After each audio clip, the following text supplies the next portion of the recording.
इन 1979 Kazakhstan में एक ऐसे इंसान को अरेस्ट किया जो कि ह्यूमन फ्लैश खाता था, इवन अपने दोस्तों को भी खिलाता था विदाउट देयर नॉलेज। ऐसे मॉन्स्टर को उस दिन पकड़ा गया। So Nikolai Zhumagaliev was born in 1952 in the Soviet Union and वो एक मिक्स्ड रशियन कज़ाक फैमिली से बिलोंग करता था and he was the youngest of 4 childrens in their family. So from an early age उसे intelligent बोलते थे लोग। वो अपनी उम्र के हिसाब से उसमें ज़्यादा दिमाग था, वो इंटेलिजेंट था as compare to others. And उसे एक स्ट्रेंज ऑब्सेशन था, उसे इंसानी मीट ह्यूमन फ्लैश के आइडियाज़ काफ़ी फैसिनेटेड था इस आइडिया से। सो कॉलेज ख़त्म होने के बाद उसने सोवियत आर्मी ज्वाइन की and he served as a firefighter. Then उसके बाद उसने काफ़ी सारी जॉब्स की, जैसे कि ट्रेन कंडक्टर और जियोलॉजिस्ट। बट अंदर ही अंदर ना उसको कुछ और करना था। मतलब जैसा कि मैंने आपको ऊपर बताया, उसे ह्यूमन फ्लैश का आइडिया काफ़ी फैसिनेटेड लगता था। उसे बहुत ज़्यादा ऑब्सेशन था उस टॉपिक से। तो वो काम तो कर रहा था दूसरे, बट उसका मन नहीं लगता था उन सारे कामों में। अब इन 1979 अचानक से उसी सिटी में वुमेन्स गायब होने लगी। They started disappearing. उनकी बॉडी मिलती थी जब, उसे पहचानना तो दूर की बात है, आप नहीं बता सकते वो मेल है या फीमेल है। इतनी बुरी तरह और इतने बुरी तरीके से उसे काट दिया जाता था। इन्वेस्टिगेटर्स भी थोड़े नहीं, काफ़ी शॉक हो गए थे ऐसी बॉडीज़ देखने। और इस किलिंग का कोई क्लियर पैटर्न नहीं था, एक चीज़ को छोड़ के।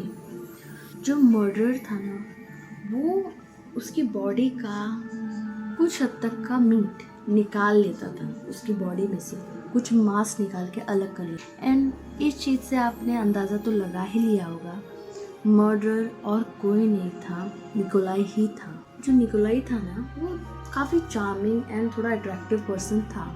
सो जिसकी हेल्प से वो आराम से वुमेन्स, लेडीज़ मतलब लड़कियों के साथ फ्रेंडशिप कर लेता था और उनको अपने साथ कहीं भी ले जा सकता था। सो ऐसे ही वो वुमेन्स को अपने पास बुलाता था, उनको कहीं ले जाके किसी अबैंडन्ड जगह पे उनका वो सीधा मर्डर कर देता था, गला उनका काट देता था। एंड तब उसका मेन काम शुरू होता था, वो बॉडी को अलग अलग हिस्से में काट देता था एंड काटने के बाद उसका जो मीट रहता था उनको बनाता था, उनको कुक करता था और खाता भी था वो जानवर। सो एट वन पॉइंट खुद तो खाता ही था, काटता मारता पीटता ही था, लेकिन अब उसने एक बार अपने दोस्तों को भी इनवाइट किया डिनर के लिए। एंड गेस व्हाट, उसने डिनर में अपने दोस्तों को ह्यूमन मीट खिलाया विदाउट देयर नॉलेज। उसके दोस्तों को कोई आइडिया नहीं था कि निकोलाई हमें क्या खिला रहा है।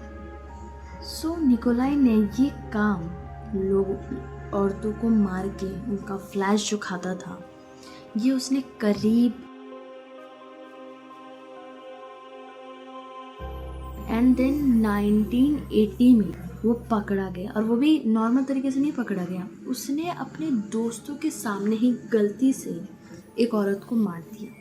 एंड उसके फ्रेंड्स इस चीज़ से बहुत शॉक हो गए और डर गए। तो तुरंत उन्होंने पुलिस को कॉल लगा के ये बताया कि हमारे फ्रेंड ने एक लड़की को मार डाला है। तो जब पुलिस वहाँ पे आई, पुलिस वालों को उसके घर में, आप इमेजिन नहीं कर सकते, लड़कियों के, इंसान के अलग अलग बॉडी पार्ट्स मिले, किसी का सर, किसी का पैर, ऐसे उसके घर में ये पार्ट्स रखे हुए थे। एंड उसको ये सब देखने के बाद इमिडिएटली अरेस्ट किया। एंड बाद में उसने ये एडमिट किया कि उसे ह्यूमन फ्लैश खाना बहुत पसंद था, बहुत अच्छा लगता था उसे। और उस साइको इंसान को ये लगता था कि ह्यूमन फ्लैश खाने से वो नेचर के क्लोज होगा। ऐसा कौन सा नेचर है, मुझे नहीं पता ये कौन से नेचर के क्लोज हो रहा था, बट ऐसा स्टेटमेंट उसने पुलिस वालों को दिया। एंड 1980 में उसका स्टेटमेंट लेने के बाद, उसको अरेस्ट करने के बाद उसे एक हॉस्पिटल में भेजा गया क्योंकि उसे डेथ सेंटेंस देने के बजाय उसको पागल डिक्लेयर कर दिया और उसे एक साइकेट्रिक के पास रख दिया गया। एंड शॉकिंग पार्ट तो अब ये है कि वो वहाँ से भाग गया था। 9 साल उधर रहने के बाद वो 1989 में उस हॉस्पिटल से भाग गया। 2 साल तक उसे कोई पकड़ नहीं पाया और वो कहीं या तो छुपा बैठा था या लोगों के अकॉर्डिंग वो उस पीरियड में भी लोगों का खून करता था। बट देन अगेन 1991 में उसे दोबारा कैप्चर किया और दोबारा से उसको साइकेट्रिक केयर में भेज दिया गया। एंड वो अभी ज़िंदा है, आज के डेट में वो ज़िंदा है और मेंटल इंस्टीट्यूट में ही है, कज़ाकिस्तान में।